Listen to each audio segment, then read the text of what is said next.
Papa Leão escreveu nos últimos textos sobre a paz. Textos que valem a pena uma leitura detida, mas um ponto nos chama a atenção. O Papa diz que nós cristãos, somos chamados a seres construtores, os feitores, os promotores da paz. E ser promotor da paz é o dever, sendo um dever do cristão, nós precisamos compreender bem o que é a paz e quais são os caminhos que nós podemos percorrer para que a paz seja estabelecida. Fugindo de toda a tentação gnóstica, nós promovemos a paz não para que construamos o mundo melhor, não o mundo definitivo. O mundo definitivo é na vida eterna. Enquanto aqui estamos, nós construímos o mundo para a glória de Deus. E um dia essa glória se resplandecerá com a vinda do Senhor. Mas, se somos os promotores, construtores da paz, e que o Papa nos chama a isso, então vamos tentar, neste dia, construir um pouquinho esta ideia, partindo deste Evangelho, que Jesus por 3 vezes comunica a paz. Antes de mais nada, a paz não é um acordo. Se ela é um acordo, pode ser que a guerra continue dentro do coração. A paz é o reconhecimento da presença de Cristo ressuscitado. Por isso, às vezes nós fazemos acordos, mas não estamos em paz e não vivemos segundo a paz. Algo de errado temos aqui. O nosso chamado é perceber que a presença de Cristo está no meio de nós. Iluminados por Ele, então procuramos deixar de lado o nosso individualismo, nosso egoísmo, nosso medo, a nossa falta de perdão, para viver aquilo que Ele nos propõe. Muito bem. Isso aqui é só para nós entendermos o que é a paz, para poder entrar no conteúdo direto. Quando nós ouvimos as guerras, está tendo guerra no Irã contra os Estados Unidos, está tendo a guerra de Israel contra o Irã, ou Israel contra algum país lá de terrorista, enfim. Está tendo a guerra da Rússia contra a Ucrânia. Imediatamente surge dentro de nós uma inquietação. É verdade que nós aqui no Brasil estamos bastante longe disso e será muito difícil que uma bomba caia na nossa cabeça. Não vamos ter o medo de projéteis ou de violência. Mas, quando ouvimos sobre a palavra guerra, imediatamente nós temos um medo. O medo nosso aqui, brasileiro, é um medo mais econômico. O preço da gasolina vai a R$10, a R$15, e aí nós começamos a ficar um pouco preocupados com o preço do alimento, com o preço dos produtos que nós gostamos, com as coisas começam a subir, como é que eu vou ir para o meu trabalho? Essa inquietação é fruto de um medo. Se queremos ser promotores da paz, ou viver a vocação de promotores da paz, o primeiro ponto é exatamente este: é não ter medo. Jesus Cristo entra onde as coisas parecem fechadas, onde parece não ter saída, e é exatamente o que nós vemos no Evangelho. Os discípulos estavam com medo do que estava acontecendo no exterior. Jesus Cristo entra e diz: a paz esteja convosco. Portanto, o medo deixamos de lado porque Cristo está ali. E o nosso maior medo deveria não ser o preço da gasolina, mas o medo de viver sem reconhecer a presença de Jesus. Aí nós vamos estar com um problema bem sério. A presença de Cristo é o que nos dá segurança. E pode cair bombas, pode o preço da gasolina ir a R$30. Tudo bem, nós estamos com Cristo. O que não abala o cristão é o fato da presença do Senhor ressuscitado, que ilumina a nossa vida, que dá à nossa vida um sentido profundo. E por isso o cristão não se amedronta, como os discípulos estavam ali fechados, enclausurados. E o que impede de perceber a presença de Jesus? O nosso egoísmo, as nossas preocupações puramente terrenas, as nossas preocupações desordenadas, os nossos vícios, os nossos limites. Eles, por assim dizer, poderíamos fazer um paralelo, é como se eles estivessem dentro do sepulcro, fechados com medo. Jesus rompe o sepulcro, Jesus rompe aquilo que é fechado e consegue entrar até em ambientes difíceis. E aí é quando o cristão, observando as coisas que acontecem no mundo, ele não se abala, não fica com medo, porque ele está com o ressuscitado. Porque a luz de Cristo paira sobre cada cristão. Porque a luz de Cristo é nos comunicada dentro da realidade onde nós estamos. E por isso um cristão não tem medo. Se nós queremos viver como construtores da paz, o primeiro ponto é não ter medo. E aí observar dentro do nosso coração quais são os aspectos que nos amedrontam. E deixar que Cristo ressuscitado entre ali e ilumine. Este é o primeiro passo. O segundo passo, que é um passo mais delicado, é o passo do perdão. Jesus Cristo vai falar aqui sobre a misericórdia. A quem perdoardes os pecados, eles serão perdoados. A quem não perdoardes, eles vos serão retidos. Hoje é o domingo da misericórdia. Aqui a tradição lê como a instituição do sacramento da penitência. Mas não vou entrar no sacramento da penitência. O que eu quero entrar aqui agora é o fato de que nós somos chamados para ser construtores da paz, a perdoar. Atenção ao que eu vou dizer. Perdoar não é passar pano, porque as pessoas confundem isso. Perdoar é a capacidade de reconhecer o mal realizado, o mal que talvez eu tenha sido vítima, e dizer o nome do mal. Então eu perdoo. Eu não simplesmente digo, tá bom, está desculpado, está tudo bem. Isto aqui não é perdão, não. Perdão é muito mais profundo. É olhar para o outro que reconhece o mal realizado e dizer ao outro, eu te perdoo, porque eu sei que este mal não significa aquilo que você é. E não é aquilo ao que você é chamado.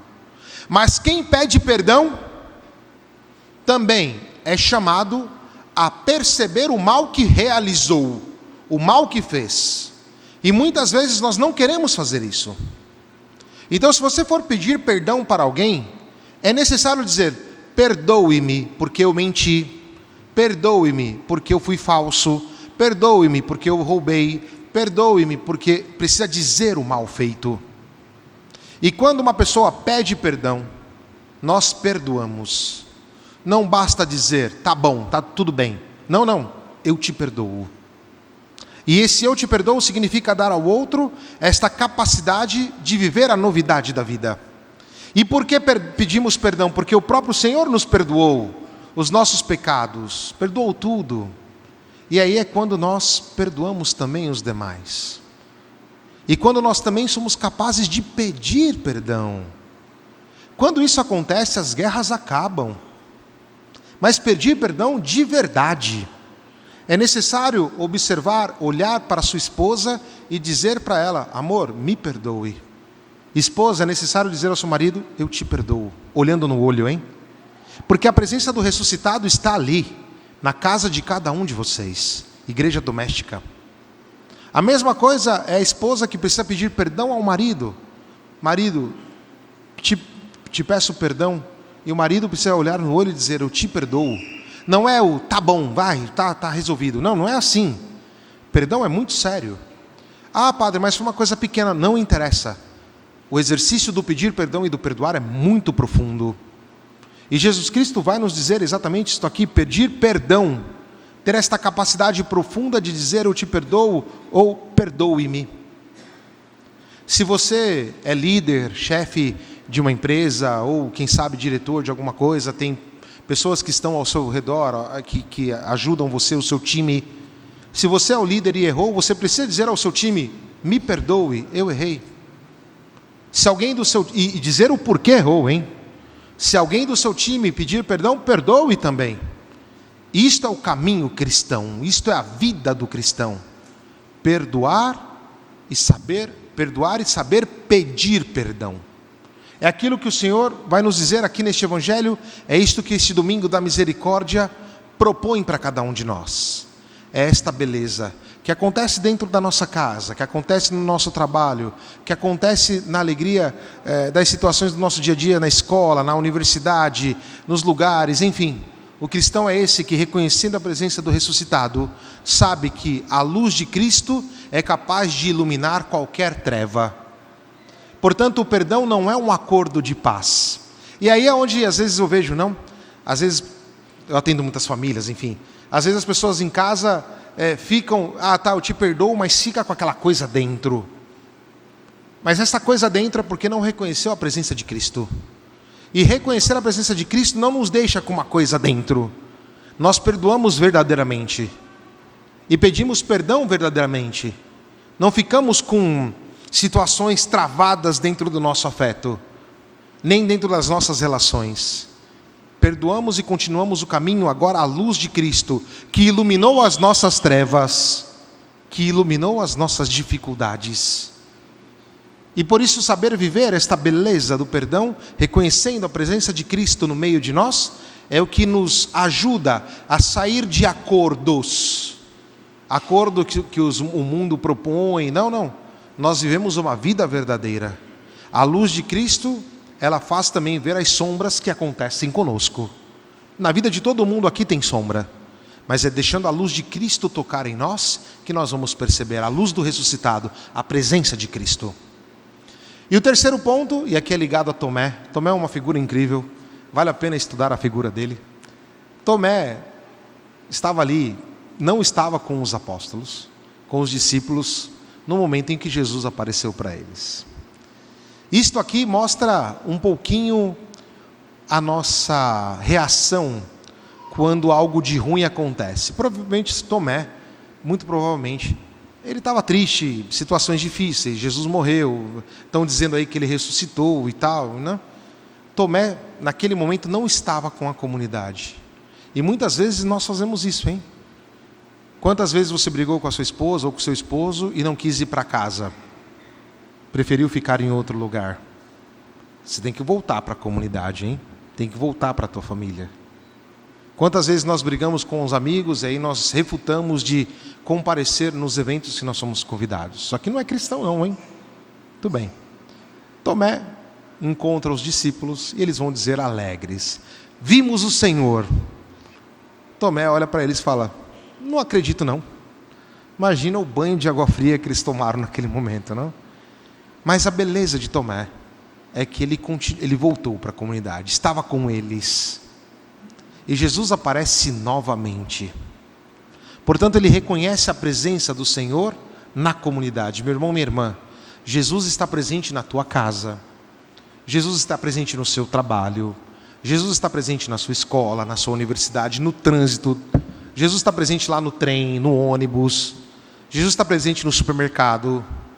E esta presença de Cristo é esse contemplar o Cristo nas nossas atividades, no nosso dia a dia, no nosso cotidiano, é que nos permite viver a experiência dele. E aí Tomé, quando Jesus aparece, Jesus vai dizer: Tomé, então vem aqui, toca em mim. Toca nas minhas chagas. Óbvio que reconhecer a presença de Jesus, sermos misericordiosos e viver em comunidade é uma coisa difícil. E nós vamos tocar exatamente as chagas. Vamos tocar aquilo que é ferida. Só que nós podemos tomar a posição de ir embora correndo, ou de estar na comunidade, e reconhecendo a presença de Cristo, pedindo perdão, estando na comunidade, começar a perceber que o sentido da nossa existência é o fato de que Cristo está ali. Se Cristo não está ali, nós não seremos promotores de paz. Não seremos. E aí nós vamos perceber que a guerra começa primeiro em nós. Depois ela passa para aqueles que estão próximos. Depois ela se torna uma guerra mundial. É óbvio que ninguém aqui vai conseguir essa semana jantar com o Trump e dizer para o Trump: ô Trump, vamos parar a guerra lá no Irã, né? A gente não vai conseguir fazer isso. A nossa oração será muito mais do que o suficiente. Vamos continuar rezando para que as guerras acabem. Mas vamos também nos posicionar para que as guerras, pequenas guerras, que são também mundiais, aconteçam dentro das nossas casas. Que aconteçam dentro dos nossos ambientes de trabalho. Parar as guerras que acontecem dentro da nossa comunidade. E por quê? Porque Cristo está aqui. E agora já não interessa mais o que eu penso ou o que o outro pensa, mas aquilo que Cristo propõe para nós. Interessa aquilo que o ressuscitado quer nos dizer, aquilo que o ressuscitado quer nos comunicar. E Ele nos comunica esta luz.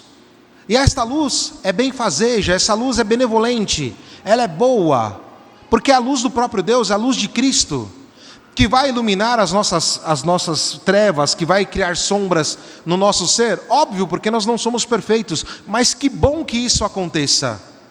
Mas nós não vamos no caminho do individualismo, porque o caminho do individualismo é isso que gera aquilo que estamos vendo, dentro do contexto macro, mas é também aquilo que gera, que nós vemos dentro do contexto microscópico, quando o esposo e a esposa não se falam mais, quando os pais não falam mais com os filhos, quando os filhos não falam mais com os pais, quando começam desobediências dentro de casa, quando começam situações complexas entre pais e filhos, tudo,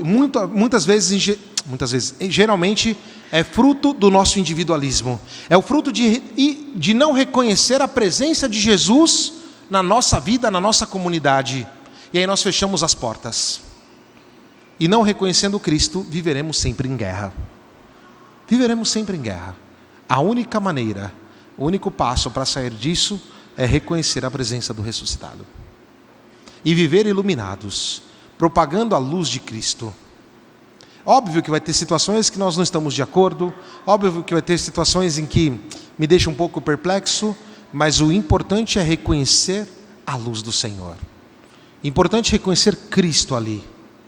E às vezes vamos precisar ser um pouco mais duros, às vezes vamos precisar ser um pouquinho mais incisivos, às vezes vamos precisar ser um pouquinho mais relaxados, mas o importante é que Cristo esteja ali. E para ser construtores e promotores da paz, portanto, este é o caminho. Reconhecer Cristo ressuscitado, a luz dele no meio de nós, que nos transmite a paz, que não é um acordo, mas é o próprio Deus conosco, que dá harmonia a tudo. Pedir perdão e perdoar. E por último, viver em comunidade. Viver intensamente na tua família, no teu trabalho, na tua paróquia, para que as coisas possam acontecer. E acontece sempre porque Cristo está conosco. Peçamos a Maria Santíssima que nos ajude. E atentos ao convite do Papa de sermos promotores da paz, queiramos a partir de agora viver esta vocação linda de dizer aos outros: a paz do Senhor esteja convosco. Que assim seja. Amém.